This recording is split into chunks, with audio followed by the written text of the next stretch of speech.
میرا نام عدنان ہے اور میری شادی ہو چکی تھی، ایک ایسی عورت سے جو اچھی، نیک اور پیار کرنے والی بیوی تھی۔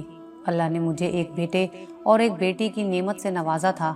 مکان میرا اپنا نہیں تھا، مگر معقول اور مناسب کرائے کے عوض بہترین مکان تھا، جسے میری بیوی نے اپنے سگھڑ پن اور خصوصی توجہ سے جنت بنایا ہوا تھا۔ میں واپڈا میں ایک اچھے عہدے پر فائز تھا، جس کی وجہ سے میرا حلقہ احباب بہت وسیع تھا۔ میں اپنے موبائل پر ہفتہ وار پیکج لے لیا کرتا تھا اور روزانہ صبح سویرے گڈ مارننگ اور رات کو گڈ نائٹ کا پیغام کسی مفکر کے کال، کسی اچھی بات یا اقوال زریں کے ساتھ اپنے دوستوں، عزیز و اقارب اور ملنے جلنے والوں کو باقاعدگی کے ساتھ بھیجا کرتا تھا۔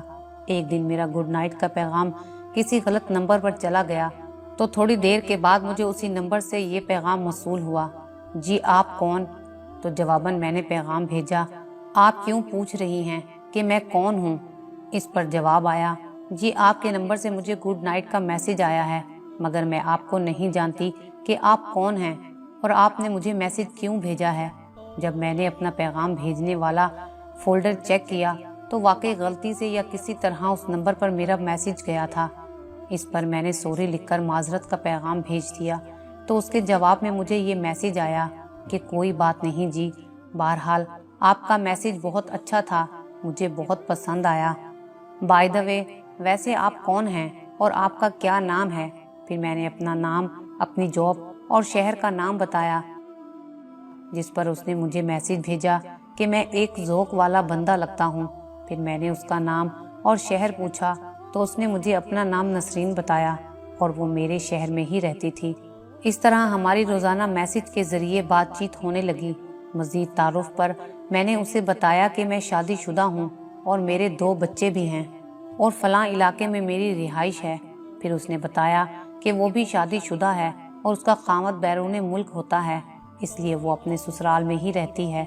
پھر میں نے اس سے کال کر کے بات کرنے کی خواہش کا اظہار کیا تو اس نے میسج بھیجا کہ جب کچھ ماحول سازگار ہوگا تو وہ مجھ سے بات بھی کرے گی۔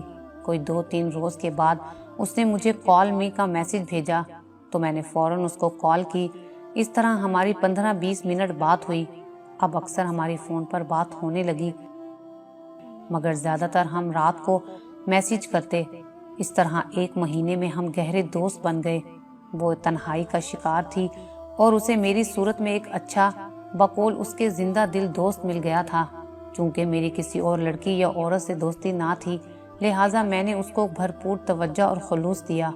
جب وہ بھی کال می کا میسج بھیجتی تو میں سارے کام چھوڑ کر اس سے بات کرتا تھا، اور اس کو اگر کبھی بیلنس کی ضرورت ہوتی تو وہ بھی میں فوراً بھیج دیتا تھا۔ اس پر وہ بہت خوش ہوتی اور میرا شکریہ ادا کرتی تو جواباً میں اس سے کہتا: نسرین جی، دوستوں کا شکریہ ادا کرنے کی ضرورت نہیں ہوتی، ہم دونوں کی یہ خواہش تھی کہ ہم ایک دوسرے کو دیکھیں۔ اب میں اس سے ملنے اور ملاقاتیں کرنے پر اصرار کرنے لگا، جس پر وہ کہتی کہ وہ خود مجھ سے ملنے کے لیے بے چین ہے، مگر بہت جلد مناسب وقت پر مل لیں گے۔ تو میں اس سے بے تاب ہو کر کہتا کہ وہ مناسب وقت کب آئے گا؟ اس پر وہ ہنس پڑتی اور کہتی: صبر کرو، صبر کا پھل میٹھا ہوتا ہے۔ ایک دن اس نے مجھے میسج بھیجا کہ وہ اپنی ساس کے ساتھ کچھ ضروری خریداری کے لیے شہر کے مشہور جنرل اسٹور پر جا رہی ہے اور 15-20 منٹ تک وہ وہاں پہنچ جائیں گی۔ پھر اس نے اپنا حلیہ، کپڑوں کا رنگ اور نشانی وغیرہ مجھے بتا دی۔ جواباً میں نے بھی اسے اپنے کپڑوں کا رنگ وغیرہ اسے بتا دیا۔ اس نے مجھے سختی سے منع کر دیا کہ اس وقت چونکہ اس کی ساس اس کے ساتھ ہوگی، اس لیے صرف دور سے ایک دوسرے کو دیکھ لیں گے۔ اس دوران نہ تو کوئی بات کریں گے اور نہ ہی کوئی اشارہ۔ میں اپنے آفس سے اٹھا اور اپنی بائک پر 10 منٹ کے اندر اندر اس جنرل اسٹور پر پہنچ گیا اور چھوٹی موٹی چیزوں کی شاپنگ کرنے لگا۔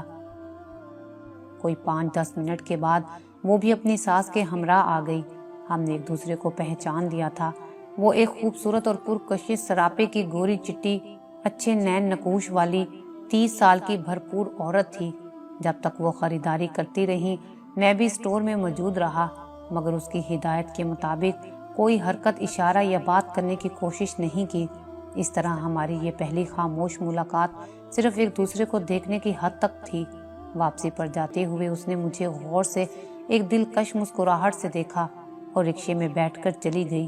شام کو جب ہماری فون پر بات ہوئی تو ہم دونوں بہت خوش تھے کیونکہ ہم ایک دوسرے کو پسند آئے تھے۔ اب میرا اصرار دن بدن بڑھنے لگا کہ وہ تنہائی میں مجھ سے ملے۔ اس کا کہنا تھا کہ اکیلے اس کا گھر سے نکلنا بہت مشکل ہے، بہرحال وہ کوئی نہ کوئی صورت نکال لے گی، لہٰذا اس نے مجھے کچھ اور روز انتظار کرنے کا کہا۔ کوئی 1 ہفتے کے بعد اس نے کہا کہ سب گھر والے ایک شادی میں شرکت کے لیے جا رہے ہیں اور اس نے اپنی طبیعت کی خرابی کا بہانہ بنا کر شادی پر جانے سے انکار کر دیا ہے۔ جب تمام گھر والے چلے جائیں گے تو وہ مجھے فون کر کے اپنے گھر بلا لے گی۔ کوئی 1 گھنٹے کے بعد اس کی کال آئی۔ اس نے بتایا کہ سب لوگ چلے گئے ہیں اور وہ گھر میں اکیلی ہے۔ پھر اس نے مجھے اپنے گھر کا ایڈریس سمجھایا، ساتھ ہی اس نے تاکید بھی کی کہ میں موٹر سائیکل کے بجائے رکشے پر آؤں۔ میں فوراً اس کے گھر کے قریب رکشے سے اتر گیا۔ وہ ایک پوش اور مہنگے علاقے میں رہتی تھی۔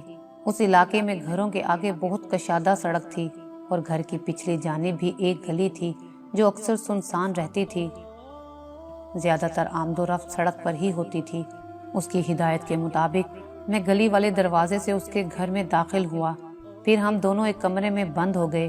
پہلے تو ہم 10 منٹ تک ایک دوسرے سے ادھر ادھر کی باتیں کرتے رہے۔ پھر ایک تو تنہائی اور اوپر سے اس کی دل موہ لینے والی ادائیں اور اس کی خود سپردگی۔ اس کے بعد ہم دونوں بہک گئے۔ اس کے شوہر کو دوسرے ملک گئے 2 سال ہو گئے تھے، جس کی وجہ سے وہ بہت تنہا تھی۔ اس نے بڑے جوش اور والہانہ پن سے اپنے آپ کو میرے سپرد کر دیا تھا۔ ہم پورے 2 گھنٹے گناہ کی وادیوں میں گھومتے رہے۔ پھر میں اس کی گلی کے راستے سے واپس اپنے گھر آ گیا۔ اب ہمارے درمیان کوئی پردہ نہ رہا تھا کیونکہ تمام اخلاقی اور شرم و حیا کی دیواریں گر چکی تھیں۔ اب ہم پھر ایک دوسرے سے ملنے کو بہت بےتاب رہنے لگے تھے۔ کوئی ہفتہ 10 دن کے بعد میری بیوی ایک دن کے لیے اپنے میکے گئی تو پھر میرا گھر خالی تھا۔ میں نے نسرین کو فون کیا، اسے بتایا کہ یہ سنہری موقع ہے، تم کسی طریقے سے گھر سے نکلو اور میرے پاس آ جاؤ۔ پھر وہ کوئی بہانہ بنا کر کسی نہ کسی طرح میرے گھر پہنچ گئی، جہاں ہم نے ایک بار پھر شیطانی گناہ کا کھیل خوب جم کر کھیلا۔ اب ہم دونوں ہی ایک دوسرے کے دیوانے ہو گئے تھے اور ملنے کے لیے بہت بے چین رہنے لگے تھے۔ اس کے بعد نسرین نے ملنے کی صورت یہ نکالی کہ اس کی ایک جاننے والی ایک بیوٹی پارلر چلاتی تھی۔ نسرین نے بیوٹیشین کا کورس کرنے کے بہانے اپنے سسرال والوں سے اجازت لے کر اس بیوٹی پارلر پر آنا شروع کر دیا۔ بیوٹی پارلر کی مالکن مہوش ایک خوبصورت اور 28 سال کی متعلقہ عورت تھی۔ نسرین نے مہوش کو امپورٹنٹ گفٹ وغیرہ دے کر اعتماد میں لے کر مجھے وہاں بلانا شروع کر دیا۔ نسرین کو اس کا سسر موٹر سائیکل پر پارلر چھوڑ کر جاتا تھا۔ جب مہوش کو پتہ چلا کہ میں واپڈا میں ایک اچھے عہدے پر فائز ہوں تو اس نے مجھ سے کہا کہ میرے پارلر کا بل بہت زیادہ آتا ہے، میں اس کے لیے کچھ کروں۔ میں نے اس کے پارلر کے بجلی کا میٹر کمرشل سے گھریلو کروا دیا اور میٹر میں بھی کچھ گڑبڑ کروا دی، جس کا نتیجہ یہ نکلا کہ اس کا بجلی کا بل بہت کم آنے لگا۔ اس پر وہ بہت خوش ہوئی۔ اس طرح ہم اس پارلر میں ہفتے میں 2-3 بار گناہ کبیرہ کے مرتکب ہونے لگے۔ اب میری مہوش سے بھی کافی اچھی گپ شپ ہو گئی تھی اور وہ مجھ سے اور بھی مختلف نوعیت کے کام کروانے لگی جو میں خوشی سے کر دیتا تھا۔ اس کے عوض وہ ہمیں پرسکون جگہ اور تنہائی ماحول فراہم کرتی تھی۔ اب میں نے مہوش سے بھی ناجائز تعلقات قائم کر لیے تھے اور جب مجھے موقع ملتا میں اس کے پاس جا کر اپنی ہوس کی تکمیل کرتا۔ مہوش کے پارلر میں ایک ریحانہ نامی عورت اکثر آیا کرتی تھی۔ مہوش کے معرفت میرا اس سے بھی تعارف ہو گیا۔ اس نے مجھے اپنا کزن ظاہر کیا۔ اتفاق سے ریحانہ کے گھر کا بجلی کا بل بہت زیادہ آ گیا تھا۔ جب مہوش نے ریحانہ کو بتایا کہ میں واپڈا میں ملازم ہوں تو ریحانہ نے اپنے بجلی کے بل کے بارے میں مجھے بتایا، تو میں نے اس کا بل کم کروانے کا وعدہ کر لیا اور اگلے روز اپنا اثر و رسوخ استعمال کر کے اس کا بھی نہ صرف بل کم کروا دیا بلکہ اس کے میٹر میں ٹھیک ٹھاک گڑبڑ کروا دی۔ اب ریحانہ کے گھر کا بل 500-600 سے زیادہ نہ آتا تھا۔ ریحانہ میری اس کارگزاری سے بہت خوش ہوئی اور پھر وہ بھی میری اچھی دوست بن گئی۔ اب بدلے میں میری بھی اس سے کافی دوستی ہو گئی۔ اب میرے بیک وقت 3 انتہائی خوبصورت عورتوں سے تعلقات قائم ہو گئے تھے۔ یہ تینوں ہی مختلف انداز میں لذت و سرور سے ہمکنار کرتی تھی مجھے۔ اب مجھے اپنی بیوی میں ذرا بھی کشش نہ لگتی تھی اور میں اسے غافل سا رہنے لگا تھا۔ جس پرائیویٹ اسکول میں میرے دونوں بچے پڑھتے تھے وہاں ایک لیڈی ٹیچر کی آسامی خالی ہوئی تو میری بیوی نے مجھ سے اس اسکول میں نوکری کی اجازت مانگی۔ چونکہ میری بیوی نے ایم اے کیا ہوا تھا اور وہ لوگ اسے 8,000 تنخواہ دے رہے تھے۔ میری بیوی کی خواہش تھی کہ وہ اپنی تنخواہ کی کمیٹی ڈال لے گی اور اس طرح ہم 2-3 سال میں بچت کر کے پیسے اکٹھے کر کے کوئی پلاٹ لے لیں گے اور پھر ہاؤس بلڈنگ سے قرضہ لے کر اپنا مکان بنوا لیں گے۔ میری بیوی کو اپنے ذاتی گھر کی بہت تمنا، حسرت اور خواہش تھی۔ وہ اپنے گھر کے حصول کے لیے اپنا زیور بھی بیچنے کو تیار تھی اور شام کو بچوں کو ٹیوشن بھی پڑھانا چاہ رہی تھی تاکہ ہم جلد از جلد اپنا گھر بنانے کے قابل ہو سکیں۔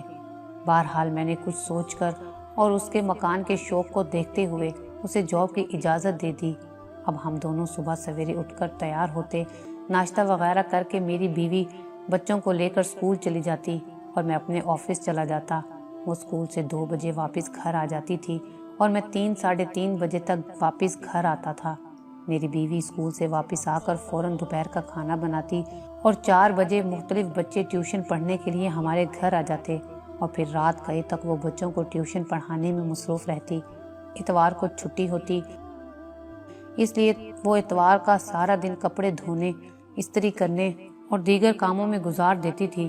میری بیوی صبح سے لے کر رات تک محنت کرتی، بچوں کو بھی پڑھاتی، کھانا بناتی اور گھر کی صفائی بھی خوب کرتی تھی۔ نتیجن وہ اتنی تھک جاتی تھی کہ بستر پر لیٹتے ہی اسے گہری نیند آ جاتی تھی۔ جب وہ گہری نیند سو جاتی تو میں موبائل پر نسرین سے خوب باتیں کرتا اور ہماری خوب میسیجنگ ہوتی، جبکہ میری بیوی میرے کرتوتوں سے بے خبر اپنے گھر بنانے کی دھن میں اسکول کی ملازمت کر رہی تھی اور بچوں کو ٹیوشن بھی پڑھا رہی تھی۔ ایک دن اچانک میرے ذہن میں ایک شیطانی منصوبہ آیا۔ چونکہ میری بیوی کی واپسی دوپہر 2 بجے ہوتی تھی اور اس وقت تک میرا گھر بالکل خالی ہوتا تھا، لہٰذا میں نے نسرین کو یہ ساری صورتحال بتا دی۔ وہ یہ سن کر بہت خوش ہوئی۔ اس طرح اب نسرین بیوٹی پارلر سے میرے گھر آ جاتی اور میں بھی آفس سے کسی بہانے کھسک جاتا۔ چونکہ ہمارا پروگرام پہلے ہی فون پر طے ہو جاتا تھا، لہٰذا میں نسرین کو اپنے ساتھ موٹر سائیکل پر بٹھا کر اپنے گھر لے آتا تھا، جہاں ہم خوب گناہ کا کھیل کھیلتے تھے۔ اس کے علاوہ اب میں ریحانہ کو بھی اپنے گھر لے آتا تھا اور خوب انجوائے کرتا تھا، جبکہ مہوش کے ساتھ اس کے پارلر میں رنگ رلیاں مناتا تھا۔ ان تینوں عورتوں سے میری مختلف اوقات میں فون پر لمبی لمبی بات بھی ہوتی تھی۔ اس زمانے میں موبائل فون پر پیکج اتنے زیادہ نہ تھے، جس کی وجہ سے میرا روزانہ 500 روپے کا کریڈٹ خرچ ہو جاتا تھا، جبکہ یہی نہیں، مہوش کو بھی ہر دوسرے تیسرے دن 300 کے کارڈ کی ضرورت ہوتی تھی۔ اس کے علاوہ وہ مختلف ہیلوں بہانوں سے بھی مجھ سے پیسے بٹورتی رہتی تھی، لہٰذا میں نے اپنے ان ناجائز اخراجات کو پورا کرنے کے لیے رشوت بھی لینی شروع کر دی تھی۔ کہتے ہیں کہ حرام کی کمائی اور بدکاری میں بڑی کشش اور لذت ہوتی ہے۔ میں ان دونوں افعال کا عادی ہو گیا تھا اور گناہوں کی دلدل میں دھنستا چلا جا رہا تھا۔ میرا ضمیر مر چکا تھا، گناہوں اور ثواب کا تصور میرے نزدیک مٹ چکا تھا۔ میں ایک لحاظ سے بے حس ہو چکا تھا۔ ایک مسلمان ہونے کے باوجود اللہ اور اس کے پاک نبی حضرت محمد صلی اللہ علیہ وآلہ وسلم کے احکامات کی کھلم کھلا خلاف ورزی کر رہا تھا۔ میں اپنی بیوی کی امانت میں خیانت کر رہا تھا۔ زنا جیسے گناہ کبیرہ کرتے ہوئے مجھے ذرا بھی خدا کا خوف نہ آتا تھا، اور دوزخ میں جانے والے ان سارے کاموں کے ساتھ رشوت بھی میں خوب لے رہا تھا۔ نماز، روزے اور نیک اعمال کا میری زندگی میں اب دور دور تک کوئی نشان نہ تھا۔ میں اپنی بدکاری کے قصے خوب مرچ مسالہ لگا کر اپنے دوستوں کو بڑے فخر سے سناتا تھا۔ میں بھول گیا تھا کہ اللہ پاک ایک مجرم کی رسی کو دراز ضرور کرتا ہے، مگر جب اس کی پکڑ آتی ہے تو وہ بڑی سخت ہوتی ہے۔ پھر توبہ کا وقت گزر چکا ہوتا ہے۔ کہتے ہیں کہ جس گھر میں زنا ہوتا ہے وہاں سے برکت اٹھ جاتی ہے، اور پھر بیماری، بھوک، فاقہ اور تنگ دستی اس گھر میں ڈیرے ڈال لیتی ہے، اور ذلت اور رسوائی اس انسان کا مقدر بن جاتی ہے۔ انسان اپنے ہی بدعمالیوں اور گناہوں کی وجہ سے رب کی پکڑ میں آتا ہے۔ اب خدا کی پکڑ سے میں بھی دور نہیں تھا۔ ہوا کچھ یوں کہ ہمارے گھر کے سامنے رہنے والی خاتون کو تانک جھانک کی بہت عادت تھی۔ اسے معلوم تھا کہ صبح میری بیوی اسکول پڑھانے کے لیے چلی جاتی ہے اور گھر میرا خالی ہوتا ہے۔ چونکہ میں ہر دوسرے تیسرے دن کبھی نسرین کو لے آتا تو کبھی ریحانہ کو لے آتا۔ اس طرح وہ عورت خاموشی سے یہ سب کچھ دیکھتی رہتی تھی۔ پھر ایک دن اس نے میری بیوی کو یہ ساری صورتحال بتا دی۔ یہ سب سن کر میری بیوی حیران و پریشان ہو گئی۔ پھر ان دونوں نے مل کر کوئی پروگرام بنایا، اور کوئی 3-4 دن بعد جب میں نسرین کو لے کر گھر آیا تو ہمارے محلے کی عورتوں نے میری بیوی کو فون کر کے بتا دیا، جس پر میری بیوی فوراً اسکول سے چھٹی لے کر آ گئی۔ گیٹ کی ایک چابی اس کے پاس بھی رہتی تھی اور گھر کے مین دروازے کی بھی ایک چابی وہ اپنے پاس رکھتی تھی۔ وہ خاموشی سے آئی اور چپکے سے گیٹ کھول کر مین دروازے سے اندر آ گئی۔ اس وقت میں اور نسرین رنگے ہاتھوں پکڑے گئے۔ میری حالت ایسی تھی کہ کاٹو تو جسم میں لہو نہیں اور ہم شرم سے پانی پانی ہو گئے۔ میری بیوی نے فوراً نسرین کو پکڑ کر شور مچا دیا اور اسے کہا کہ میں ابھی اسی وقت پولیس کو بلاتی ہوں۔ نسرین میری بیوی کے قدموں میں گر گئی اور پاؤں پکڑ کر رو رو کر معافی مانگنے لگی۔ میری بیوی نے کہا کہ معافی مانگنی ہے تو اللہ سے مانگو، مجھ سے کیوں مانگ رہی ہو؟ اب نسرین بری حالت میں رو رہی تھی اور تھر تھر کانپ رہی تھی۔ میری بیوی نے دھمکی دی کہ وہ ابھی پولیس کو بلا کر ہم دونوں کو ان کے حوالے کرنے والی ہے۔ اس پر نسرین اور زیادہ گڑ گڑا کر رونے لگی اور میری بیوی کی منتیں کرنے لگی۔ میں فوراً سے اپنی بیوی کی منتیں کرنے لگا اور معافیاں بھی مانگنے لگا۔ میری بیوی نے مجھ سے پوچھا کہ تم کب سے یہ گناہ کر رہے ہو؟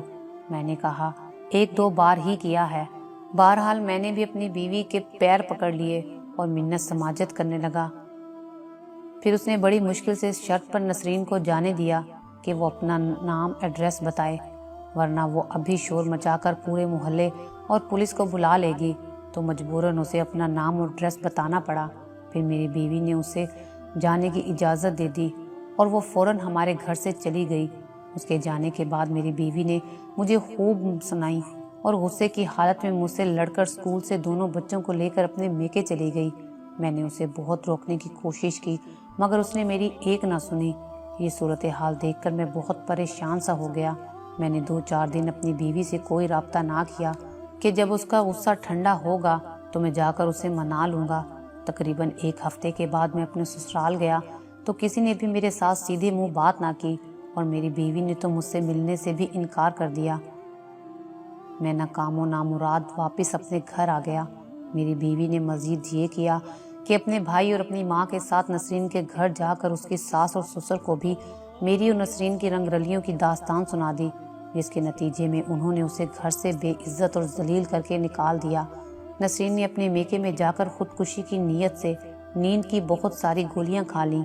جب اس کی حالت بہت بگڑ گئی تو اس کے میکے والے اسے اسپتال لے گئے، جہاں پر وقت پر طبی امداد ملنے کی وجہ سے اس کی جان تو بچ گئی، لیکن وہیں پر لیڈی ڈاکٹر نے یہ انکشاف بھی کیا کہ وہ ماں بننے والی ہے، مگر گولیاں کھانے کی وجہ سے اس کے حمل کو بہت نقصان پہنچا ہے۔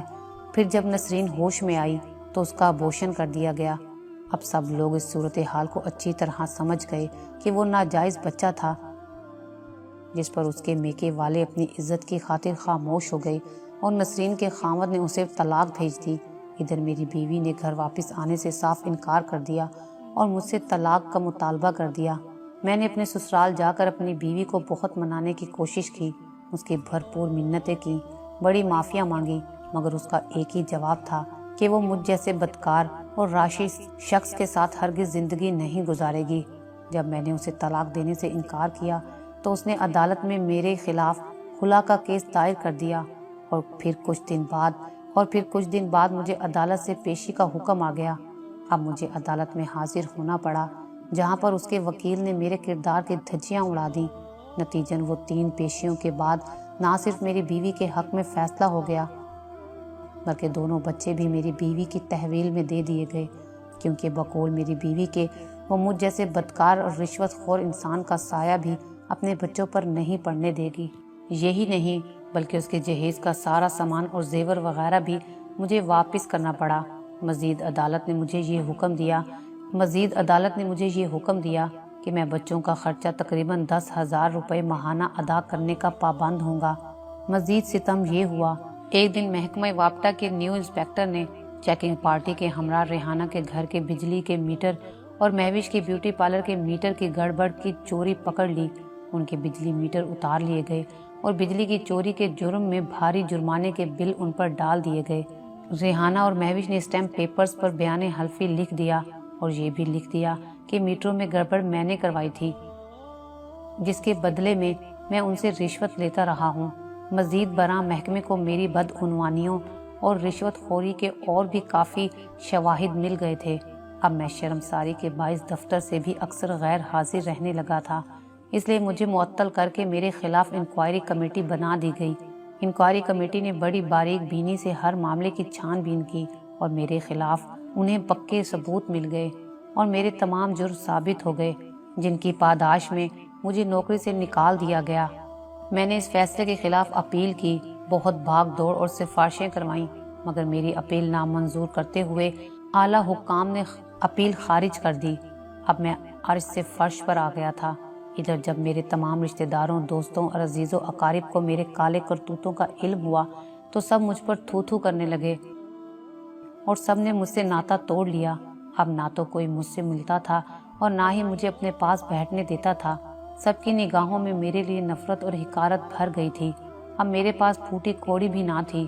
ادھر جب میں نے اپنے بچوں کا خرچ ادا نہ کیا تو مجھے عدالت کے حکم سے جیل بھیج دیا گیا، جہاں میں نے 1 سال بڑی ذلت سے گزارا، اور پھر اپنے ایک دوست کی وجہ سے میں نے اپنی سابقہ بیوی سے بچوں کا خرچ معاف کرانے کی کوشش کی۔ پھر مجھے یاد آیا کہ میرے جی پی فنڈ اکاؤنٹ میں تقریباً 2 لاکھ روپے موجود ہیں، جو میں نے اپنی اسی دوست کی معرفت نکلوائے اور بڑی مشکل سے 1.5 لاکھ روپے اپنی سابقہ بیوی کو ادا کیے۔ پھر میں نے عدالت میں اپنی موجودہ حالت اور نوکری چلے جانے کا بتایا۔ آخرکار کافی تنگ و دو ہونے کے بعد اور واہ ویلا کرنے پر میری سابقہ بیوی کو مجھ پر ترس آ گیا اور اس نے آئندہ کا خرچ معاف کر دیا۔ اس طرح مجھے جیل سے رہائی نصیب ہوئی، لیکن اس کے باوجود مختلف اخراجات میں میرے 20,000 مزید خرچ ہو گئے۔ اب صرف 30,000 روپے میرے پاس تھے، تو میں نے اپنی بچی کچی رقم بچانے کی خاطر اپنا شہر چھوڑ دیا اور راول پنڈی آ گیا، جہاں مجھے ایک ہوٹل میں بڑی مشکل سے برتن دھونے کی نوکری ملی۔ میں صبح سے رات گئے ہوٹل میں برتن دھوتا ہوں اور رات کو ہوٹل کے کونے میں سو جاتا ہوں۔ میں ایک دن ہوٹل سے نکلا اور ایک کار کی زد میں آ گیا، اور اس طرح کار ایکسیڈنٹ میں اپنی دونوں ٹانگیں کھو چکا ہوں، اور اب میں روڈ پر بیٹھ کر بھیک مانگتا ہوں۔ میں اپنے کیے پر بہت روتا ہوں، 5 وقت کی نماز بھی پڑھتا ہوں اور اللہ سے اپنے گناہوں کی معافی بھی مانگتا ہوں۔ قارئین کرام، موبائل فون سے چلنے والی دوستی کا بہت بھیانک انجام نکلا۔ میرا گھر بار اجڑ گیا، میرے بچے میری نظروں سے ہمیشہ کے لیے دور ہو گئے، اس کارن میری نوکری بھی چلی گئی اور ساتھ ہی میری عزت بھی گئی، اور ساتھ میں اپاہج بھی ہو گیا۔ مجھے بھرپور ذلت رسوائی ملی، پھر مجھے جیل بھی کاٹنا پڑی۔ کاش نسرین سے میری دوستی نہ ہوئی ہوتی تو میں اس انجام تک نہ پہنچتا، مگر یہ حقیقت ہے کہ میں نے اپنی پاک باز بیوی کی قدر نہ کی اور اس کو مسلسل دھوکہ دیتا رہا، اس کی امانت میں برابر خیانت کرتا رہا۔ بہرحال میں قصوروار تھا اور ہوں۔ جو لوگ بیوی کے ہوتے ہوئے دوسری عورتوں کے ساتھ منہ کالا کرتے ہیں، ان کا ایسا ہی انجام ہوتا ہے۔ جلد یا بعدیر انسان اللہ کی پکڑ میں آ جاتا ہے۔ قارئین کرام، یہ یاد رکھیں کہ مرد اور عورت کی دوستی سے ہمیشہ برائی اور گناہ جنم لیتا ہے، لہٰذا ایسی دوستی سے پرہیز کریں اور میرے حق میں دعا کریں کہ اللہ پاک میرے گناہ معاف فرمائے اور مجھے سکون عطا فرمائے۔